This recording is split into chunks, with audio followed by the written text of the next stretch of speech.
فیل کیا جا سکتا تھا جو اس دور کے لوگ تھے وہ ان کا مشاہدہ کر سکتے تھے۔ اب جس طرح ہی وہ جتنے بھی جن کو اللہ تعالیٰ نے ہدایت دی، جو اسلام جنہوں نے قبول کر لیا، اب اس کے بعد اگلا تقاضا یہ تھا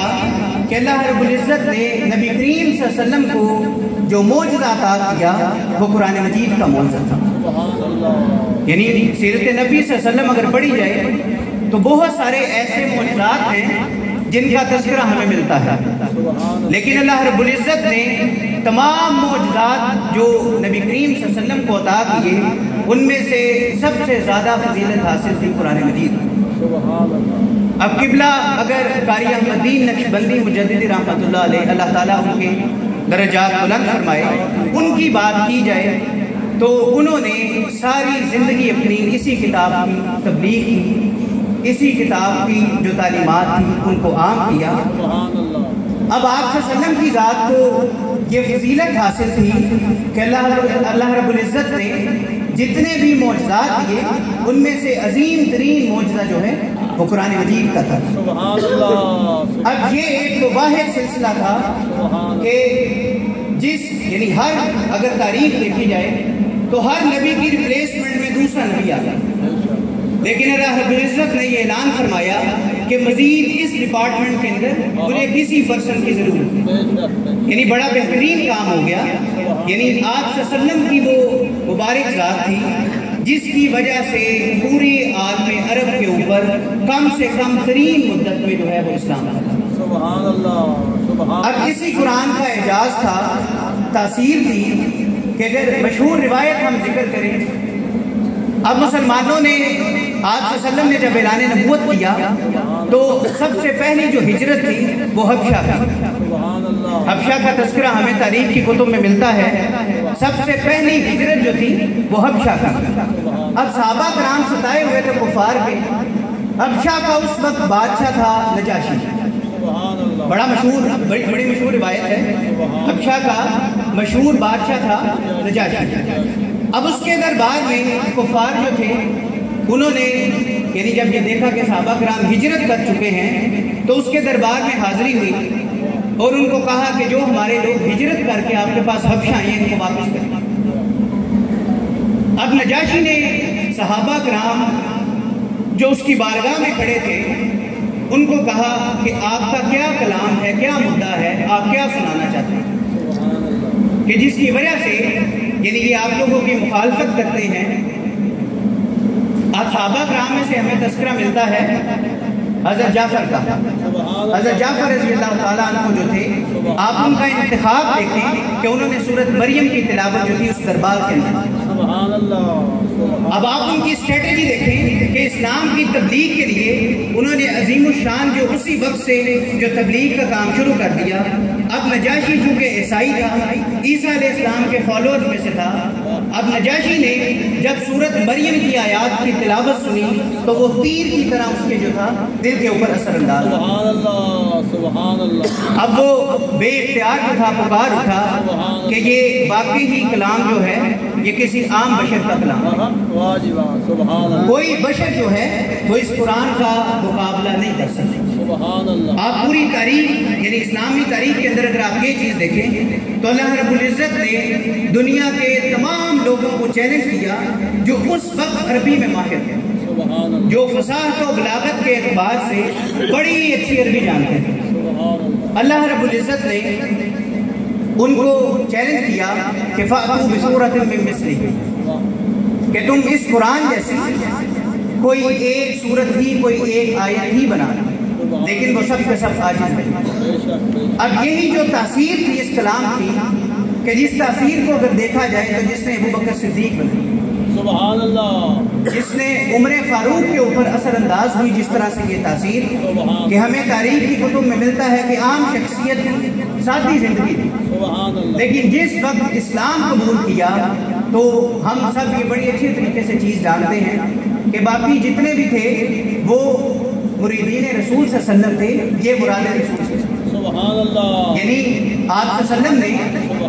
اللہ رب العزت سے یہ دعا کی کہ اے اللہ عمر کو دائرہ اسلام میں۔ آمین۔ اب کیا شان و شوکت تھی کیا مقام تھا، کیا مرتبہ تھا، کیا رعب اور دبدبہ تھا کہ مکے کی گلیوں کے اندر تلوار لے کے پھرتے تھے۔ اور یہ شان یہ صرف اور صرف اس قرآن کی تاثیر تھی کہ جس تاثیر کی وجہ سے عمر کی زندگی میں انقلاب۔ اب کیسر و کسریٰ جو اس وقت ایک اکنامک پاور تھے، جو ایک اسٹیٹ کا درجہ رکھتے تھے، اللہ رب العزت نے ان کے ہاتھوں ایران اور روم فتح کر۔ یہی وہ تاثیر تھی اس کلام کی کہ جس نے بلال حبشی کے بارے میں، یعنی حبشہ جو پہلی ہجرت ہوئی، بلال حبشی نے، یعنی اگر دیکھا جائے سامعین محترم، اس بلال کو کوئی اچھے طریقے سے دیکھتا نہیں، اس بلال کے ساتھ اس کی طرف منہ کر کے کوئی بات نہیں کرتا، لیکن آپ صلی اللہ علیہ وسلم کی ذات سے جو فضیلت ملی وہ یہ فضیلت ملی کہ اے بلال جب تک تو اذان نہیں دے گا کوئی مسلم نماز نہیں پڑھ سکتا۔ سبحان اللہ۔ یہ صرف اور صرف فضیلت حضرت بلال کو ملی۔ اسی طرح بہت سارے صحابہ کرام تھے جن کا ہمیں سیرت کی کتب میں تذکرہ ملتا ہے۔ اگر آج ہم اس تاثیر کو نہیں پڑھتے، اس کو احساس، یعنی جو اللہ رب العزت نے قرآن مجید میں بیان فرمایا کہ اتنی کامل کتاب ہونے کے باوجود، یعنی ہماری موجودہ پستی کا ایک واحد سبب وہ یہ ہے کہ وہ ہماری قرآن مجید سے دوری ہے۔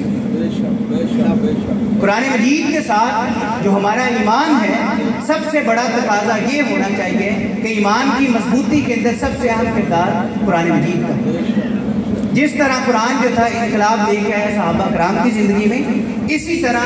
جس طرح اگر دیکھا جائے تو اللہ رب العزت نے مسلمانوں کو بہت مقام کیا تھا۔ تو آج اگر ہماری موجودہ پستی کا واحد سبب ہے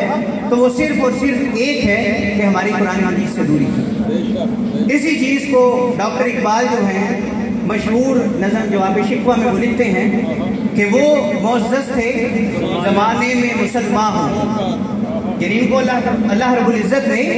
جو عزت و تکریم دی تھی وہ صرف اور صرف اس قرآن کی وجہ سے تھی۔ وہ معزز تھے زمانے میں مسلمان ہو کر اور تم خوار ہوئے تارک قرآن۔ یعنی جب تک ہم اپنے اسلاف کا تذکرہ دیکھیں، جب تک ہم اپنے صحابہ کرام کا تذکرہ دیکھیں تو اس وقت تک، خاص وقت تک اللہ رب العزت نے مسلمانوں کو بڑا مقام عطا فرمایا۔ اب یہ مقام صرف اور صرف ایک کتاب کی وجہ سے تھا، وہ کتاب تھی قرآن مجید، کہ انہوں نے قرآن مجید کو پرکھا، سمجھا، پڑھا، اس کے جتنے بھی ہر پہلو کا، یعنی سامعین محترم اس کلام کی یہ تاثیر تھی کہ عقل و تہذیب کی تائید کرنے والی کتاب ہے، کہ جتنے بھی ذکر تھے وہ ایک خاص وقت تک جو تھے قید تھے، جس طرح معجزات تھے۔ اب یہ قرآن کو اللہ رب العزت نے فضیلت دی کہ میں ہی خود اس کی حفاظت کرنے والا ہوں۔ جتنی بھی آسمانی کتابوں کا تذکرہ جیسے پہلے کیا گیا ہے تو ایک خاص وقت تک ان کا ذکر جو تھا وہ سر، بعد میں تحریف کتاب ہوگی۔ اللہ رب العزت نے اسی قرآن کے اندر ارشاد فرمایا اِنَّا نَحْنُ نَزَّلْنَا الذِّكْرَ وَإِنَّا لَهُ لَحَافِظُونَ، کہ بے شک یہ ذکر میں نے خود نازل کیا ہے اور میں خود ہی اس کی حفاظت کرنے والا ہوں۔ تو اگر ہم اپنی زندگی کے اندر صحیح معنوں میں انقلاب لے کے آنا چاہتے ہیں، اب آپ یہ دیکھیں کہ اس پاک کلام کی جو تاثیر تھی وہ آپ علیہ السلام کے اوپر کس طرح سے رونما ہوئی۔ موسیٰ علیہ السلام نے اللہ رب العزت سے سوال کیا کہ اے اللہ میں تیرا دیدار کرنا چاہتا ہوں۔ اب اللہ رب العزت نے منع کیا کہ اے موسیٰ یہ اس طرح کی ڈیمانڈ نہ کرو۔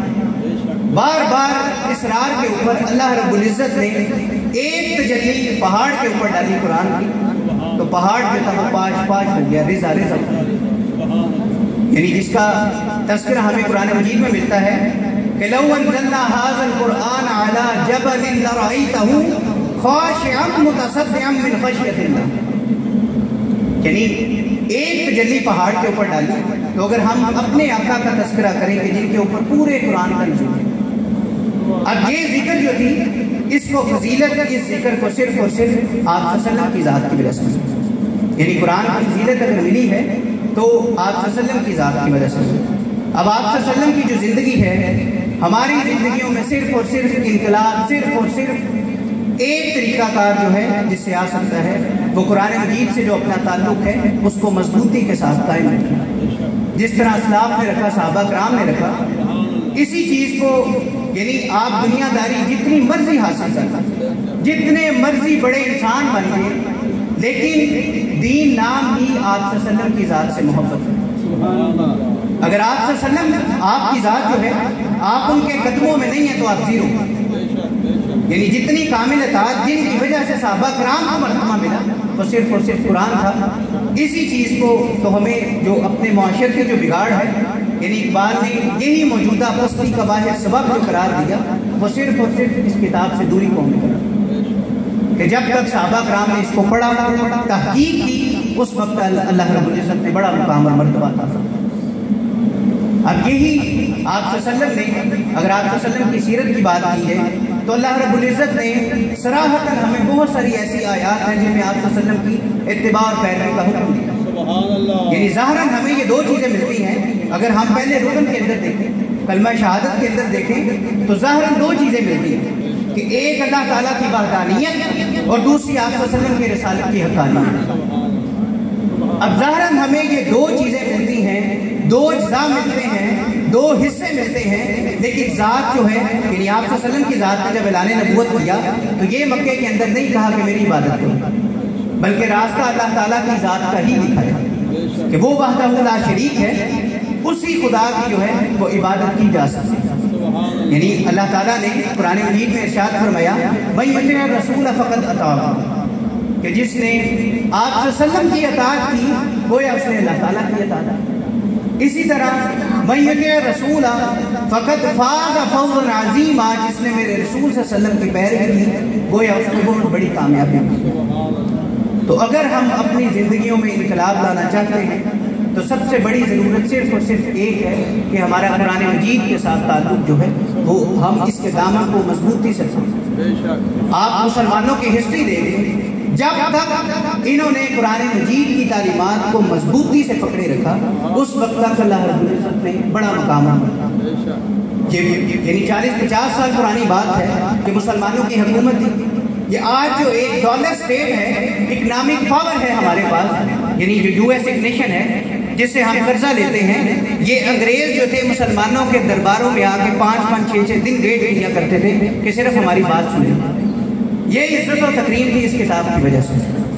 اور کامل اطاعت جو ہے آپ صلی اللہ علیہ وسلم کی صرف اور صرف اس قرآن کو پڑھنے سے، آپ صلی اللہ علیہ وسلم کی سیرت پر عمل کرنے سے۔ اقبال نے بڑے آسان انداز سے کہا ہے کہ محمد سے وفات نے تو ہم تیرے ہیں۔ یعنی اس دور کے جتنے بھی لوگ تھے کہ کی محمد سے وفات نے تو ہم تیرے ہیں، یعنی اگر تو کامل اطاعت آپ صلی اللہ علیہ وسلم کی ذات کی کرتا ہے تو پھر رونا چھوڑ۔ اگر یعنی شکوہ کے اندر یہ اشعار تھے کہ تانے اغیار ہے، رسوائی ہے، ناداری ہے، کیا تیرے نام پہ مرنے کا عوض خواری ہے؟ یعنی یہ بات اقبال ہی کر سکتے ہیں کہ تیرے نام پہ ہم مرتے ہیں، کٹتے ہیں، اپنی جانیں دیتے ہیں، اور ذلت اور رسوائی پہ صرف اور صرف مسلمانوں کے لیے۔ تو اقبال نے پھر یہی جواب شکوہ لکھا کہ جی محمد سے وفات نے تو ہم تیرے ہیں، یہ جہاں چیز ہے کیا لوگ قلم تیرے۔ تو دعا ہے اللہ رب العزت، یہاں پہ مقصد جو ہے یہ چیزیں بیان کرنا نہیں تھا، صرف میں اپنی سعادت مندی سمجھتا ہوں کہ اتنے جو عظیم میرے استاد محترم بیٹھے ہوئے، باقی جتنے بھی علماء حق بیٹھے ہوئے ہیں، ان کی بارگاہ میں اللہ رب العزت جو ہے دعا ہے کہ ہمارا یہاں پہ آنا جانا اٹھنا بیٹھنا قبول و منظور فرمائے، اور ہمیں صحیح معنوں میں آپ صلی اللہ علیہ وسلم کی اطاعت، پیروی، اتباع کرنے کی توفیق عطا فرمائے، اور یہ جو عظیم مشن قبلہ قاری احمد الدین نقشبندی مجددی رحمۃ اللہ علیہ کا ہے، جس کی ترجمانی یعنی تقریباً دیکھا جائے تو کم و بیش 40 سال سے لے کر آج تک میرے استاد محترم قاری اجمل نقشبندی کرتے ہیں۔ یہ اگر دیکھنے کی چیز دیکھی جائے تو بڑی چھوٹی ساری چیز ہم کہتے ہیں کہ 40 سال عمر کا ایک حصہ ہوتا ہے کہ اس عظیم مشن کی ترجمانی جس آسان طریقے سے اس وقت تک کی جا رہی ہے، تو اللہ رب العزت دعا ہے کہ ان کو اجر عظیم عطا فرمائے، ان کا سایہ جو ہے ہمارے بڑے ہیں ہمارے سروں پر سلامت تا قیامت رکھے، اور جتنی بھی یہاں پہ چیزیں بیان کی گئی ہیں صرف ایک ہی چیز ہے کہ اللہ رب العزت سب سے پہلے مجھے خود اور ہم سب کو عمل کی توفیق عطا فرمائے۔ وما علینا۔